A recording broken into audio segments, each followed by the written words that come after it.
Data Hub is using a lot of microservices to build the entire infrastructure. So the topic is related to it. The speaker of today is João Francisco Daniel of the University of Bolzano. As said, he will talk about microservices. So thank you, João, for your talk that you will do today.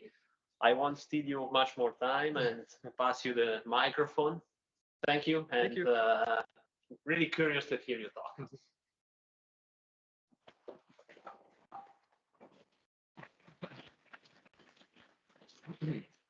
It wasn't needed, but thank you for the applause. Okay, so yeah, my name is João Francisco. João, funny story, it's a very common name. I would say it's the most common name back in Brazil. But it's, as I understand, it's a little hard to pronounce here because of this A. So if you would like to call me Francisco, it's all good, it's all fine, okay? Also, I'm not very used with the microphone, so if it's weird or far, just let me know. Okay, the idea for today is actually, I called Let's Play Odd One Out. I was watching a YouTube video the other day, and they were playing this game. So they bring like 6 or 7 people that don't know each other, and they have to discover if there's a mole between them, someone that doesn't fit the group. For example, the other day I saw 6 criminals and 1 cop disguised, and they had to talk about it and to try to discover who was the cop. The idea is to do something similar today. And just to begin, let's do a warm-up. To understand the format, the idea here is not that I deliver actually a talk. It's actually that I would like more to hear from you, from your experiences, from your perspectives. So I'm going to provoke you with some sentences, with some scenarios, with some phrases. And I want to hear from you to try to identify the mole between the sentences. So as a warm-up, I have 4 sentences that might be about myself. And the sentences are: number 1, back in Brazil, I was training for the rowing states championship. Number 2, for 5 years, I was dedicated to amateur theater. So I was an actor. Number 3, I speak German fluently because my father's family descends from German immigrants back in Brazil. And number 4, since 2018, my research is about microservices. So just to warm up a little bit, everybody please raise your hands, and I'm going to give follow instructions next. So please raise your hands, everybody please. Don't be shy, guys. Come on, yeah. So keep your hands up if you believe that, let's say, number 4 is true. So if you believe number 4 is false, you lower your hands. Otherwise, you keep your hands up. Number 4, my research is about microservices 2018. Okay, yeah, everybody kept your hands up. Yep, this is true. Okay, this is not the mole here. The mole is a false sentence. So let's see. Number 1, back in Brazil, I was training for the rowing state championship. Again, hands back up. Everybody, please. Keep your hands up if you believe this sentence is true about myself. Rowing in the, canotaggio, similar to canotaggio. So, okay, a few people still have your hands up. Yep. Congratulations, guys. Yes, I was training for rowing back in Brazil, but it was like more than 5 years ago, and unfortunately, I don't have the fitness anymore. Let's see, number 2. For 5 years, I was dedicated to theater. So for 5 years, I was an amateur actor. Hands up again. Let's do the same thing. Keep your hands up if you believe this sentence is true. Okay, you put a lot of believe in me. Yeah, this is also true. So by exclusion, unfortunately, I do not speak German yet. But since I arrived here in Bolzano, I feel more in touch with this language, and maybe who knows, soon I'll be speaking a little German. I do speak a little Italian, but yeah, not no German yet. Okay, so I think for now you got the idea of the dynamics. This is going to happen from this until the end. And let's play now talking about microservices specifically. Again, I have 7 sentences here, and I want to provoke you with them. We are trying to discuss and engage into the discussion here. So I want to hear from you if you have experience with any one of these sentences. When we are going to discuss each one of them, I want to hear from you. I have some sentences, but it's more a provocation to hear from your perspectives, because again, I came from academia. Our world is a little more controlled, so we're always working with controlled variables, and the real world is a little more complex, a little more challenging. And I want to hear from your experience, even though not necessarily with microservices, but something related. If you want to share something or to challenge what I present here, please feel free. The idea here is not to identify the mole here, is more to engage into this discussion. Okay, so the sentence that I brought first, microservices are better than the monolith. 2, microservices are a performant architecture. 3, it is easier to maintain a microservice architecture. Number 4, you develop faster using microservice. 5, microservices allow your system to scale better. 6, you achieve a higher security level with microservices than with the monolith. And 7, microservices are more reliable. Okay, take a look at the sentence. Think about what you already faced in terms of software architecture experiences with microservices, with something kind of microservice, not necessarily with the monolith. And okay, let's take a moment just for these phrases to sink in, for you to absorb what I'm trying to say here.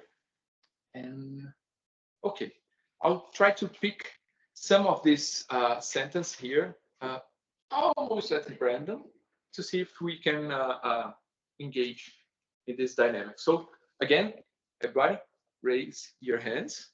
We are discussing now sentence number 1. Microservices are better than the monolith. Keep your hands up if you agree to this sentence. Okay, we still have 3 hands up. The idea here is, the mole in this case is not a false sentence, it's a true sentence. So we have 6 sentences that I personally consider that are false, or not necessarily apply as generally as they intend to apply. And we have to find the one that I consider, okay, in most of the cases, it's applicable. So 2 people said that this sentence is actually true. Let's see. I present to you, and then I want to hear from you why you agree or why you disagree with the sentence. So microservices is better than the monolith. It's important to understand, in my opinion, what drives the project. So microservices is very interesting to improve team ownership. So you have independent or almost independent autonomous teams that work on their own piece of code, that they can take care of the entire life cycle of the application, from releasing new features, updating their deployment, changing everything, which kind of database to use a combination. So the teams really own their microservice. But on the other hand, monoliths are easier to debug, especially if you're trying to find something that cascaded. So we're trying to trace back the root cause of the problem. And in both cases, we can follow domain-driven teams. So we can divide the entire organization into groups that make sense to the domain instead of the technology, even if we are talking about monolith. So I wanted to hear from you, from your perspective. Do you believe that what I presented here is true? These are good perspectives on microservices, on the monolith. And with this evidence, can we conclude that microservices are better, or the opposite? They are always worse than the monolith. What do you say? Any comments on this situation here? What do you mean with domain-driven teams? We always need the mic. Okay, so what do you mean with domain-driven teams? Okay, so domain-driven teams, I want to specify basically when you have a larger corporation or something like 20 people, I don't know, maybe more, and you divide the teams not because they know a specific technology. For example, DBAs get all together, UI designers get all together, and backenders get together. Instead, we try to come up with a more a division guided by the company domain, by the logic, by the business. So we can have, for example, in e-commerce, we can have a shipping team. This is like a domain-driven. This is what I mean by domain-driven team. And inside the team, they can have multiple specialities. So we can have someone that is expert in data, someone who is a UI designer, and they work together in a single team. Okay, in this case, I mean, it's not so easy to separate teams, at least for the third layer, the potential layer. Maybe this layer and the data access layer is not so common. You could divide this layer and the data access layer also maybe in different categories, but it's not so common to split a monolith application in different present. Yes, I totally agree with you. And by the way, I have this feeling that when we talk about the monolith, we are actually, my mind is almost automatically thinking about a front end that runs directly in the browser and a back end that is a monolith. And I think for this purpose, if we are trying to do domain-driven teams in the monolith, it's even better if we take a step back and bring the front end back into the monolith, because then we have a single code that we can enforce some division. Because if we have two different applications, I totally agree with you. Thank you. Any more insights? Any more comments? Yeah, please. Yeah, I think Microservices can certainly improve team ownership, but I think they also have the potential to drive team segregation. So depending on if you actually want to have specialist teams or not, it could be a bad or a good idea. For example, let's say you have a large application, or you have segregated microservice teams. It's probably going to have you're going to have a much longer startup period to have the people working on the microservices on other microservices, because there's probably differences in technology stack and also design in general. Whereas with a monolith, you already have the whole setup probably, and all you have to get to know is the domain. Yeah, I agree with you. There are some, I would say, patterns of team organization related to microservices when we are talking about small, independent, or autonomous teams that work on their own software, how they get together to work for the benefit of the entire application. And there are some topologies or some patterns for organization that the teams are considered autonomous, but there are some people in this team that get together with other teams, like in a vertical and horizontal organization. So there are teams, there are chapters, for example, for data scientists to get together and discuss a broader picture for the perspective of the technology. So yeah, it's not necessarily a good thing to have team ownership, because then you can get scattered, you get lost with the application. Yeah. Okay. So I think for this moment, let's go to the next phrase. So again, hands up. Yeah, I don't know if you got prepared for this. If everybody told you, oh, it could be a dynamic activity. So I'm sorry if you're if this is a break of expectations. Let's say number 4, you develop faster using microservice. Keep your hands up if you agree that this sentence is true, or lower your hands if you do not agree, if you think you're slower using microservice, or at least equal. Okay, we do have one hand stand. Thank you. Let's say this. I think this. Yeah. My perspective is based on this question that I propose here. Is our focus on a single microservice, or are we trying to talk about the entire application of microservice? So first, I won't even comment on my side. I would like to hear from you. Do you have a perspective that is focused on a single microservice to be faster, or for the entire application? For a single application, for a single microservice. Yeah, yeah. That was faster. The environment is easier and easier. So I think for a single microservice could be helpful for the developer.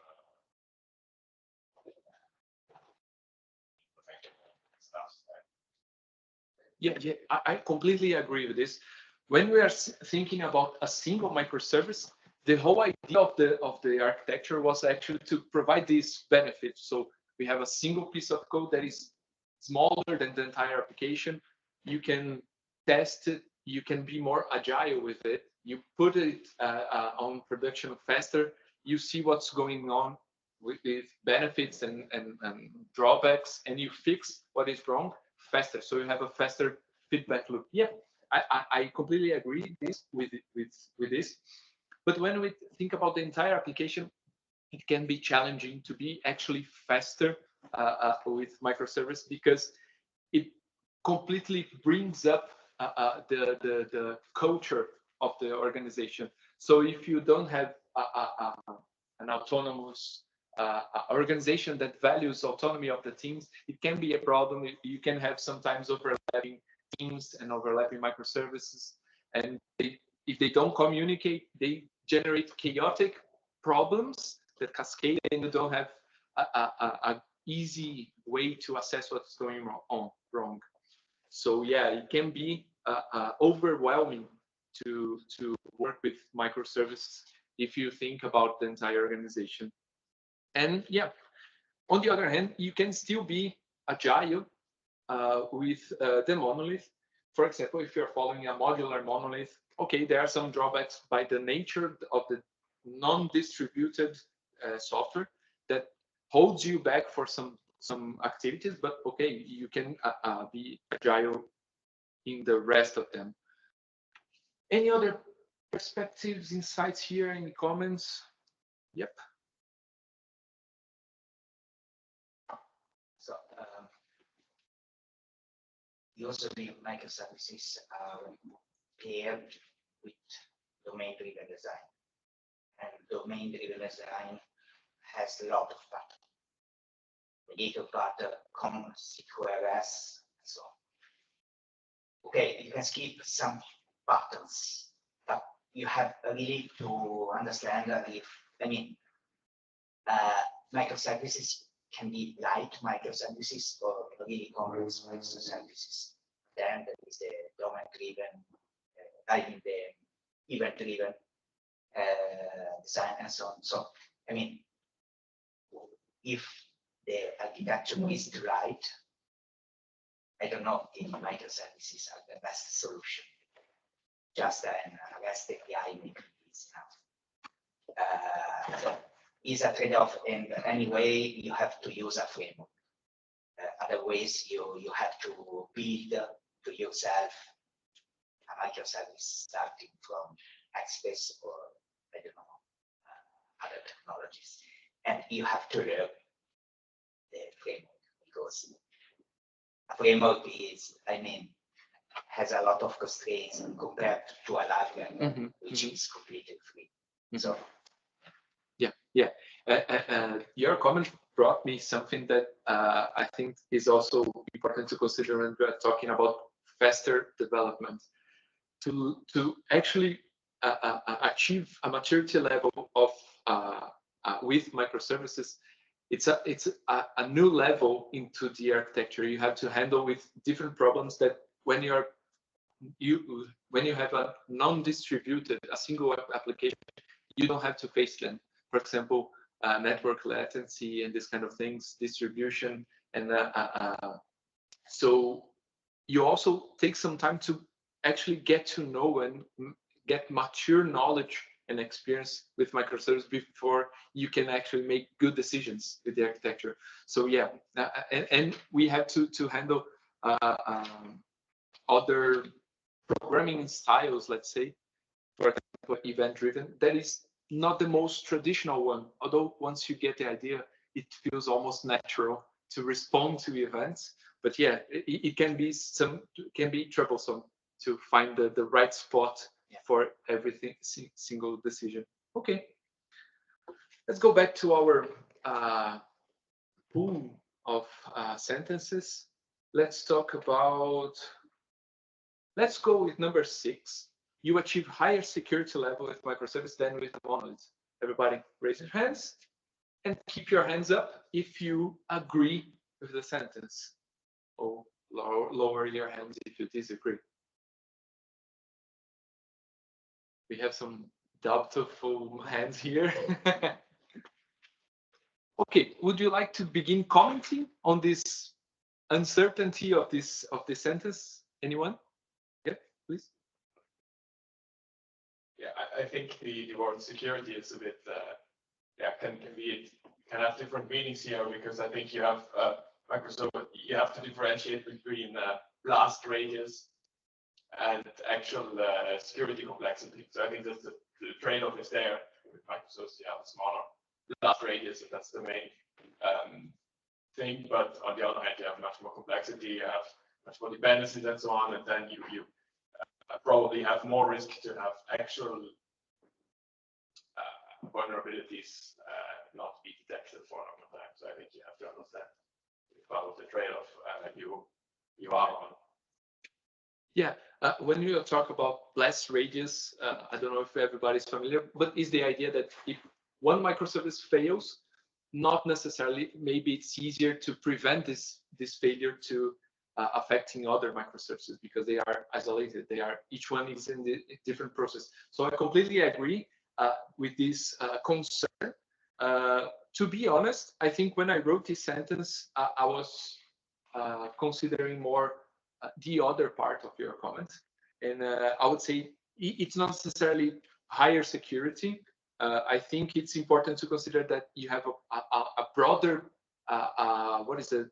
I wrote it somewhere, attack surfaces, because you have more applications and they work over the network in the end.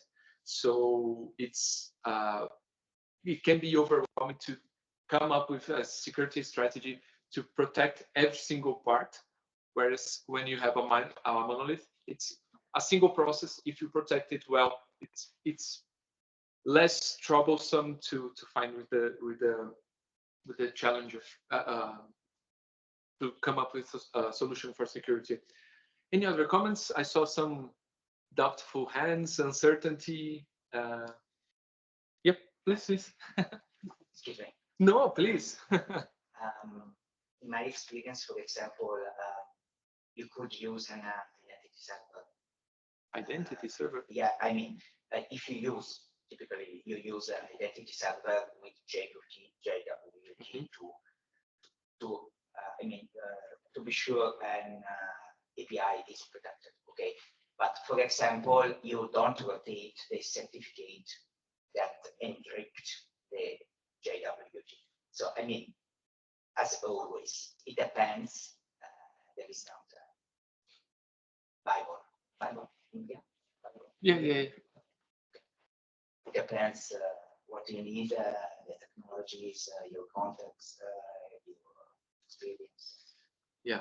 I heard a similar sentence to this one that I presented back, I would say like 2 or 3 years ago. we were in the middle of the pandemic, and we were talking about, okay, is there something, for example, back then I was taking classes online, and there was some cases where a Google Meet room was like bombed with intruders who tried to drop that call and something like that.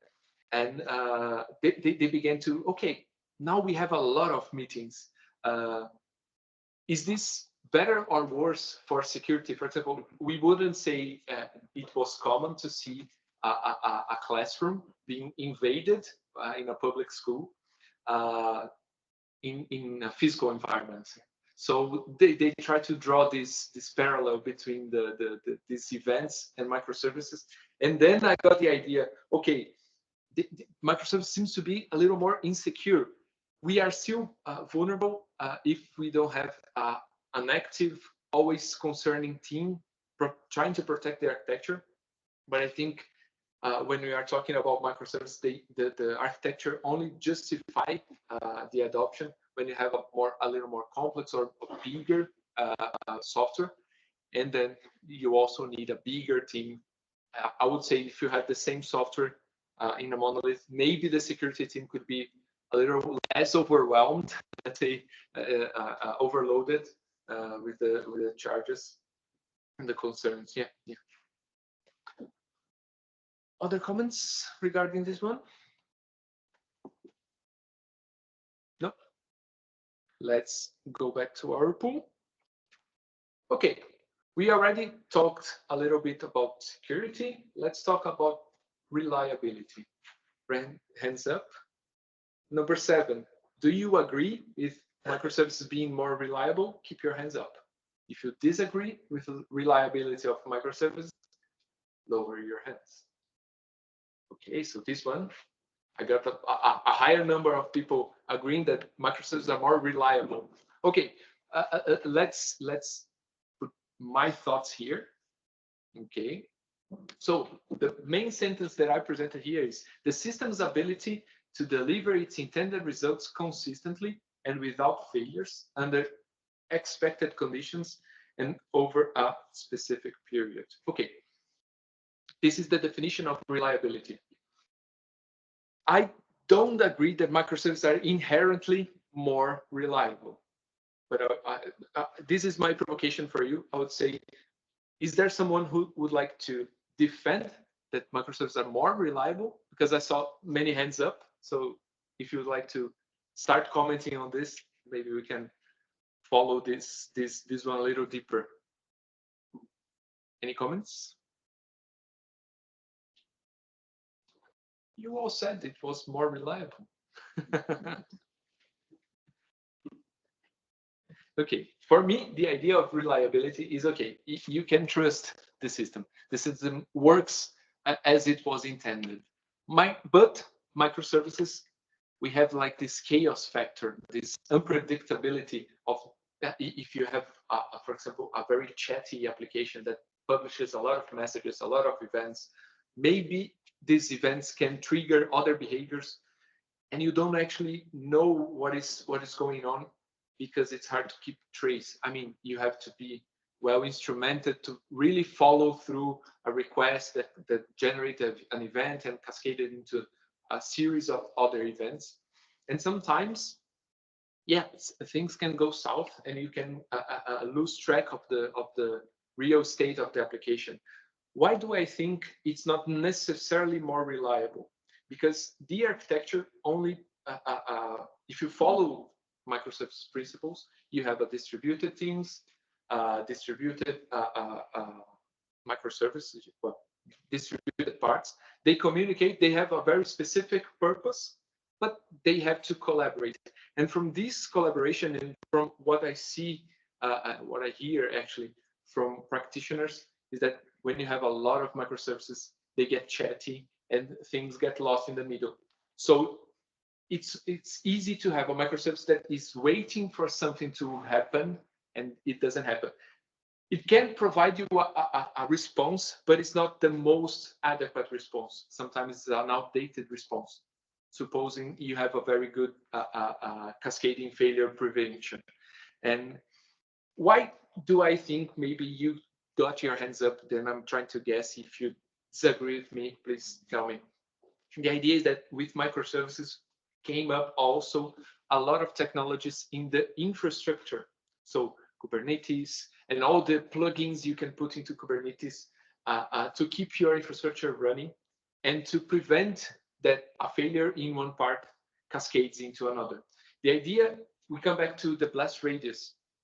Microservices do have a shorter blast radius or can give you a smaller blast radius. And this, of course, improves reliability of your system, because if it's a monolith and it's all or nothing, it's either online or it's offline and you have nothing, it's completely unreliable. But with microservices, you can have a part of your system that is down for a couple of seconds, maybe, or a minute, I don't know, but the rest of the system can continue up and responding to your client. So yeah, I think reliability comes from this, but you really have to understand how to put these parts of your services to communicate, to cooperate, to collaborate, in order for them to actually be able to respond adequately in our without, not only without failures, but deliver the intended results, not an outdated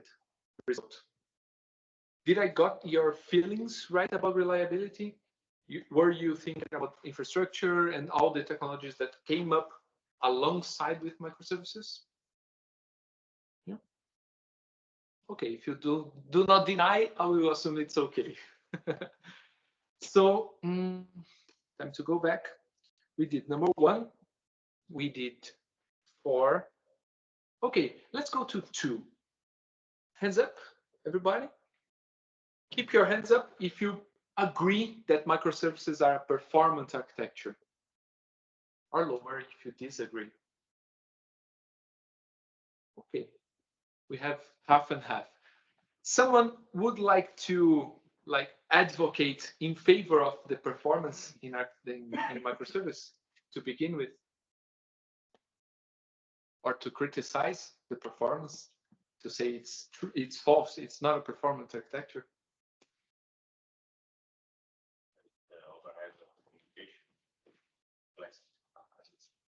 I'm sorry. There is the overhead of communication between and then all the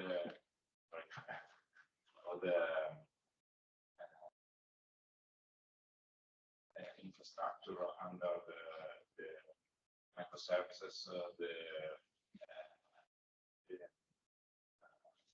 usage of memory. The memory is multiplied by microservice.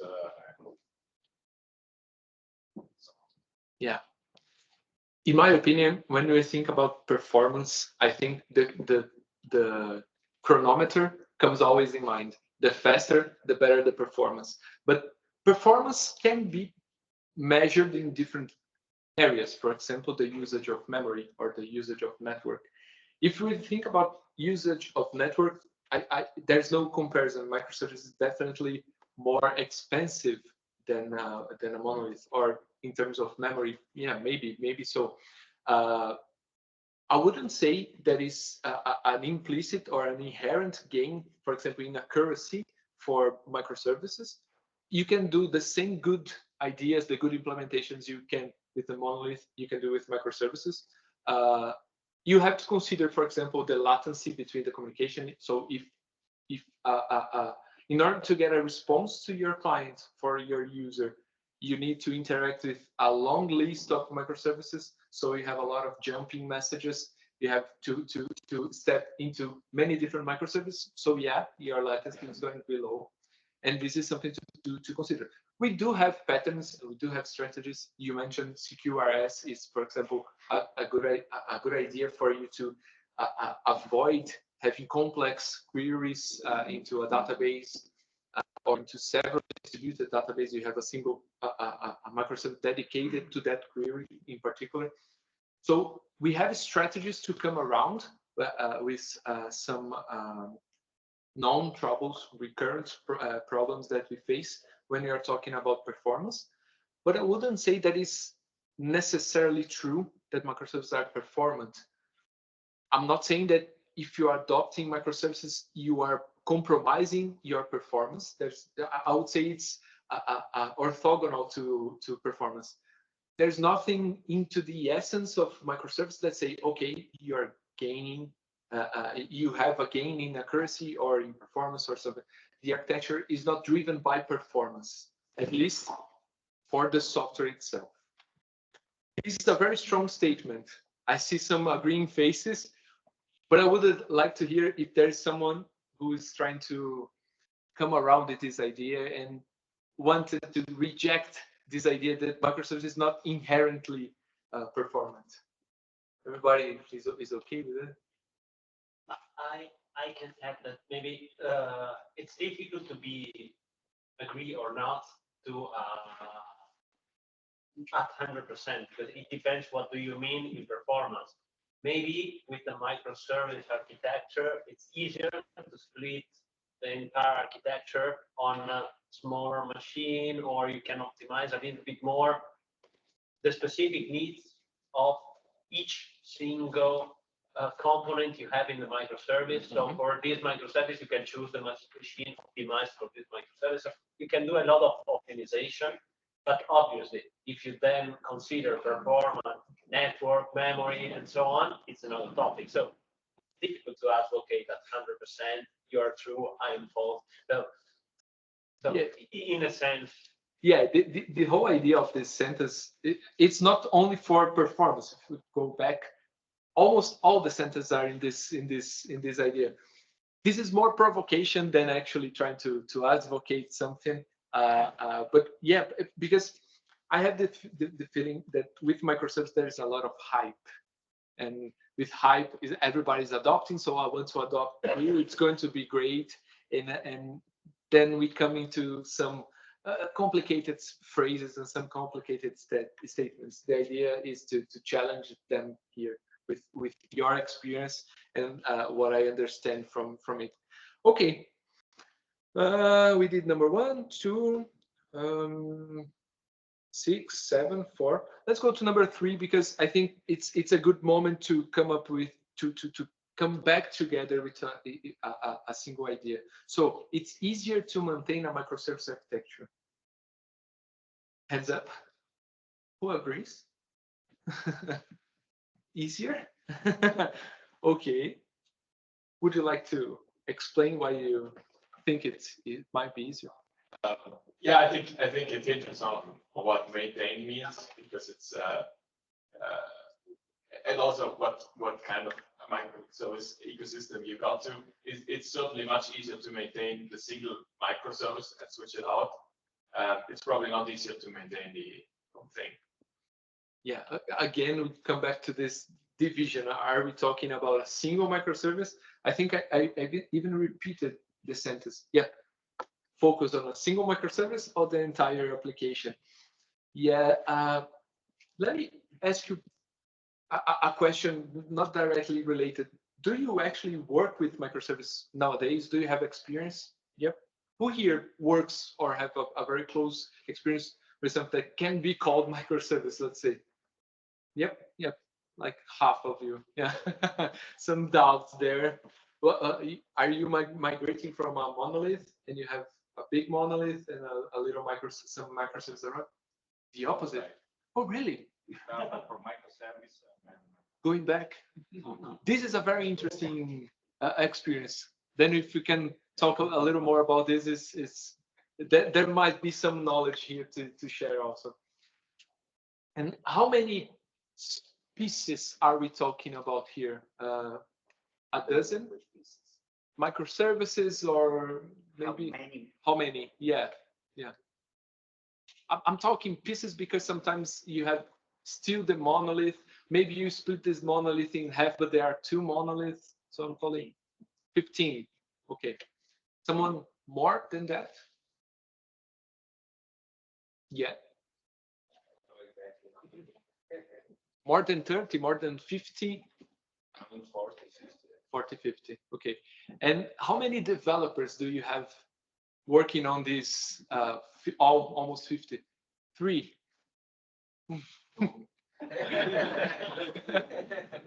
Never have one monolith, one developer project. So it's like the Hulk for programming.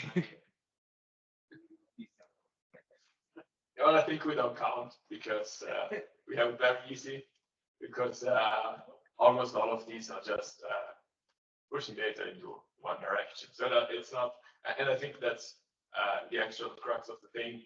The more connected your microservices are, the harder they become to maintain. And if you're the task you are trying to accomplish allows to have microservices that have very specific tasks and don't have a lot of interdependency, then it's extremely easy to maintain. So in our case, it's very convenient because we can just upgrade dependencies, change stuff, use our programming languages, and don't have to care about updating all the other things.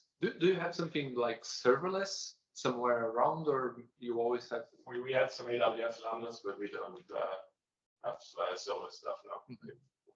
Okay. Yeah, because this is it's a funny experience to hear, like the numbers are so unbalanced. Yeah, please. No, yeah, just I would like to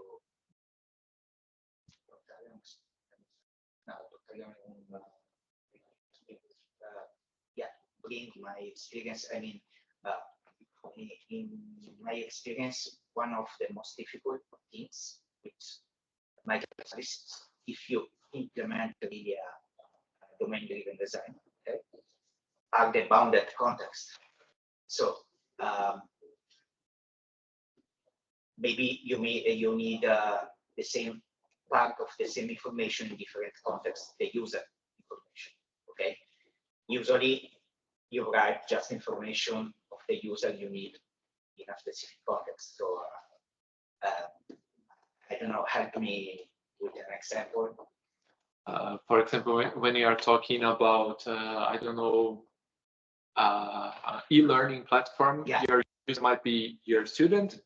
In other scenarios, could be So the teacher or anatomy. The type, yeah. In another microservice, you need, for example, I don't know, the IBAN, so the okay, of the user. Synchronize this information when you change something to the user needs domain events.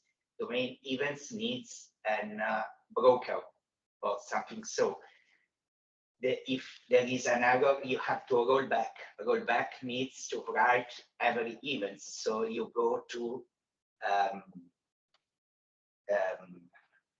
event sourcing. Or you have to create new events that are semantically opposite. Yeah. You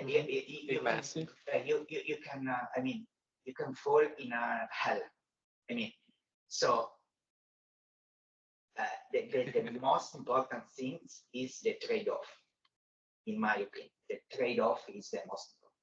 Yeah, because sometimes, so this experience that you shared is definitely going the opposite direction. It's not easy to maintain a system with microservices. You follow the most trend pattern. Yeah.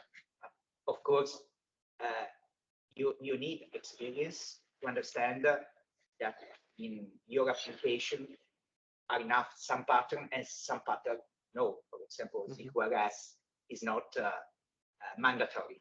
I mean.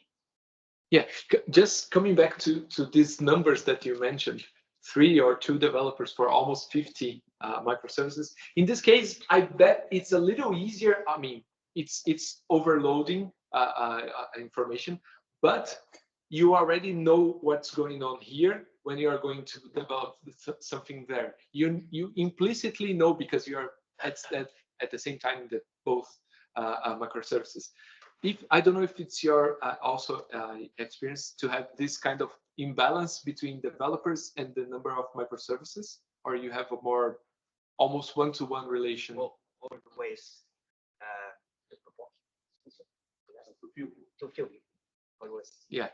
But is in when we have this experience, we are actually bringing with us the experience and the decisions that we made someplace when you are talking developing somewhere else. And I bet this makes the job a little easier to maintain, because you know at the end someone knows almost half of the system, or a great portion of the system.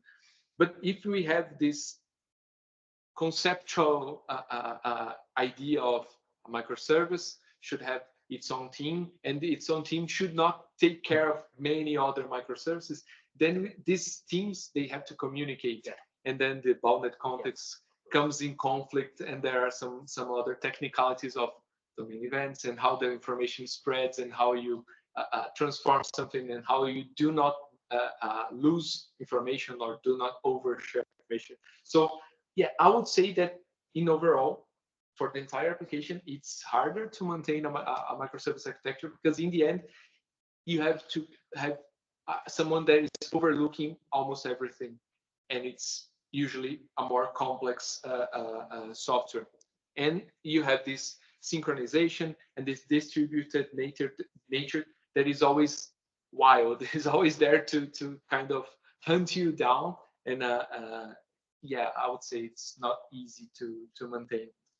But if I'm not wrong, we only have number 5 to discuss, right?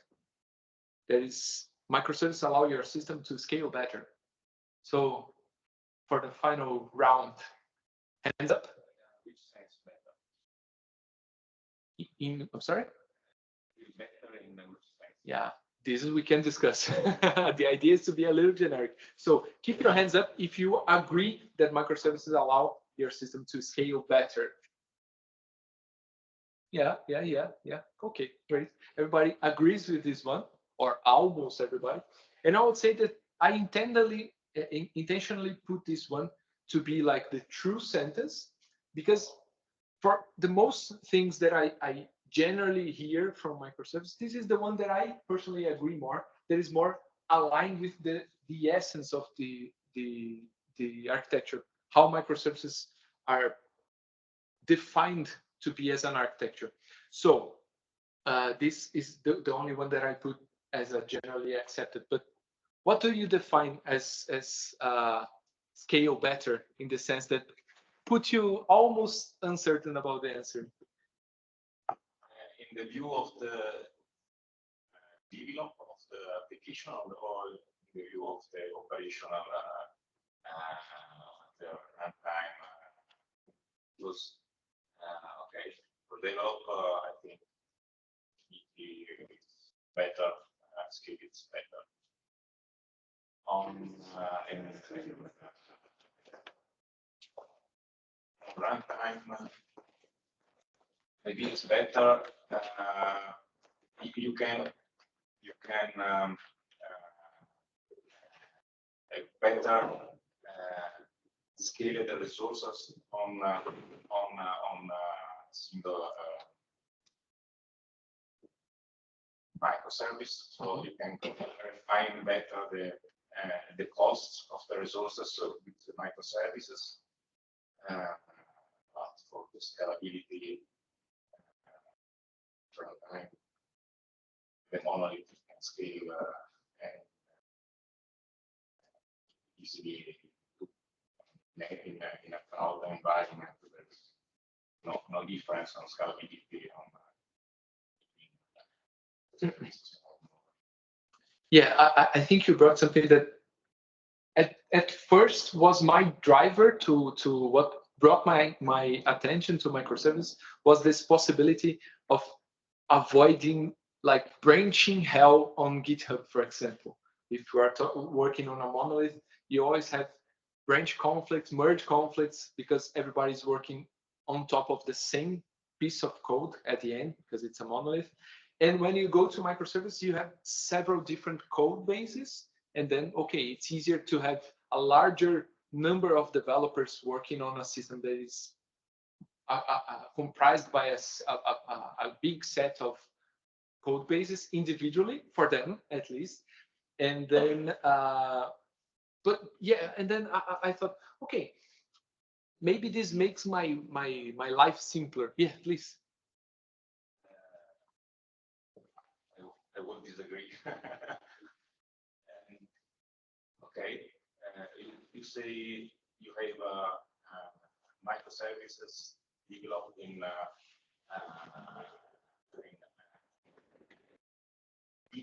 different Git repositories for avoid difficult merges. With a single repository, you have you raise the problems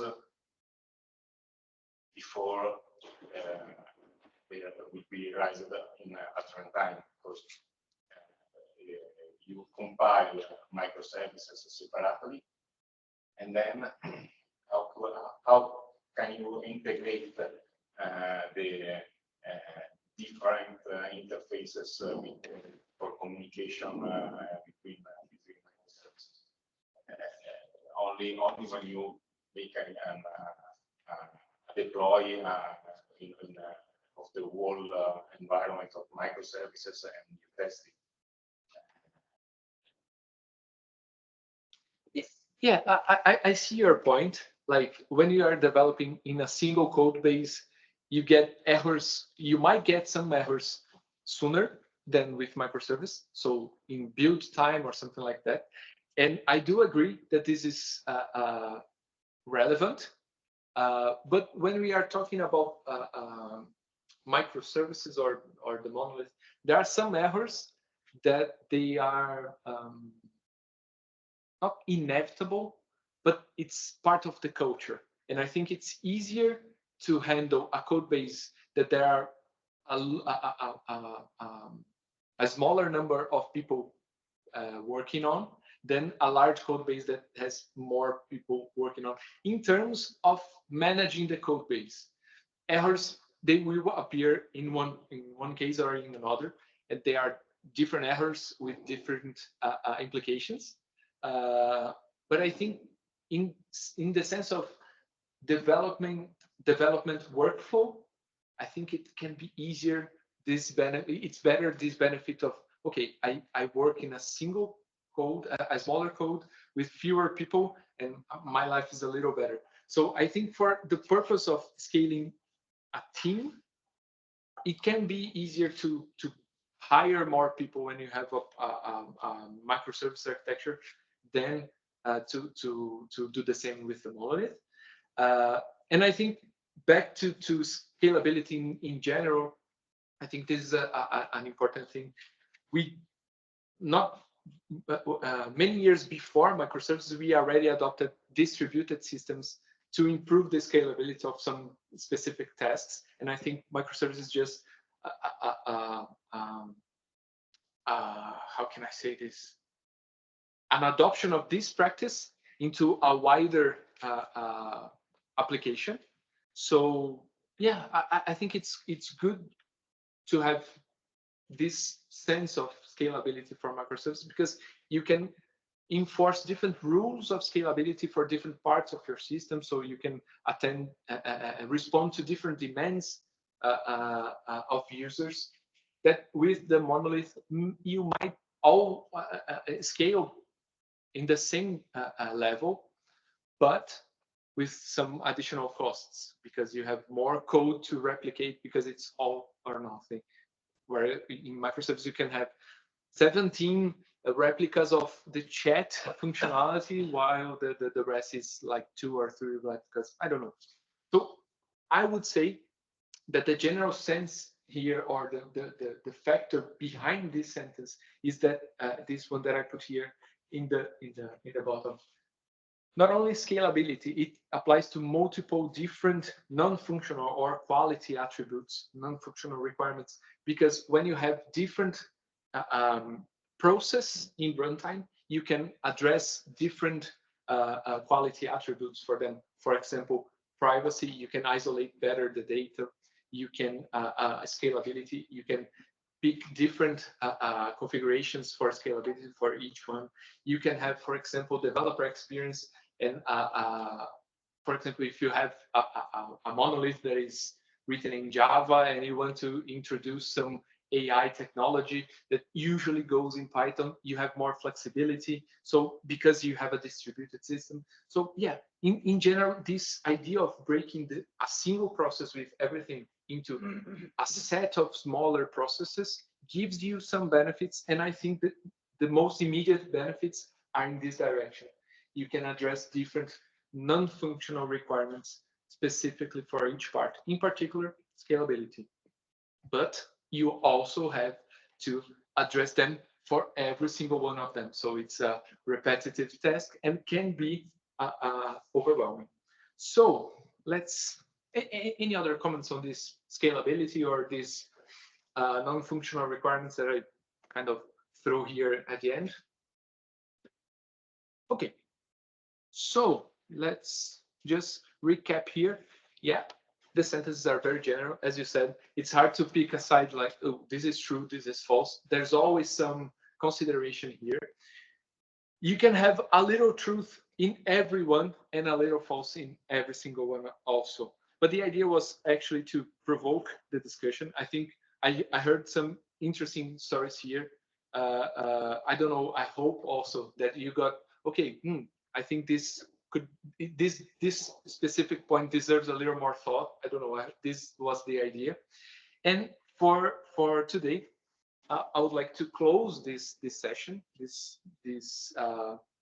prepared part of me, by saying that I currently research evolvability in microservice. And this was like an experiment for me to learn from your experiences, because, yep, I come from a very controlled environment in the academia, and I would like to hear more from you to get a more real sense. And also, if the situation comes, I think I could collaborate with your challenges with microservices or distributed architectures in general. So please, let's keep in touch. I hope to keep coming every month here. Soon we have, well, you are going to talk about the other parts of the other events. And I hope to see you back here at NOI. It's always good to have this ecosystem of that engages people to come here after hours to talk a little bit, to share, to hear, and it's good to be here.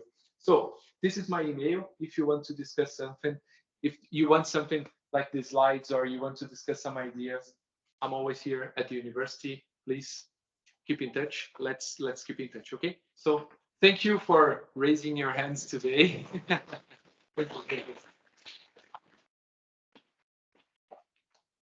So thank you, João.